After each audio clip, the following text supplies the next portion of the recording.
রংপুর, ময়মনসিংহ ও সিলেট বিভাগের দু-এক জায়গায় বজ্রসহ বৃষ্টি হতে পারে বলে জানিয়েছে আবহাওয়া অধিদপ্তর। সেই সঙ্গে বাড়তে পারে দিন ও রাতের তাপমাত্রা। আবহাওয়ার পূর্বাভাসে এ তথ্য দেওয়া হয়েছে। পূর্বাভাসে আরও বলা হয়, মৌসুমের স্বাভাবিক লঘুচাপ দক্ষিণ বঙ্গোপসাগরে অবস্থান করছে। এ অবস্থায় অস্থায়ীভাবে আংশিক মেঘলা আকাশ সহ আবহাওয়া শুষ্ক থাকতে পারে। সারা দেশে দিন ও রাতের তাপমাত্রা সামান্য বৃদ্ধি পেতে পারে। আবার কোথাও কোথাও বলা হয়েছে, অস্থায়ীভাবে আংশিক মেঘলা আকাশ সহ আবহাওয়া শুষ্ক থাকতে পারে। সারা দেশে দিন এবং রাতের তাপমাত্রা প্রায় অপরিবর্তিত থাকতে পারে।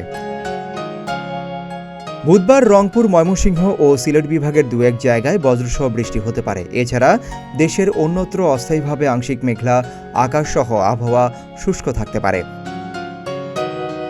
সারা দেশে দিনের তাপমাত্রা প্রায় অপরিবর্তিত থাকতে পারে এবং রাতের তাপমাত্রা 1 থেকে 2 ডিগ্রি সেলসিয়াস বৃদ্ধি পেতে পারে।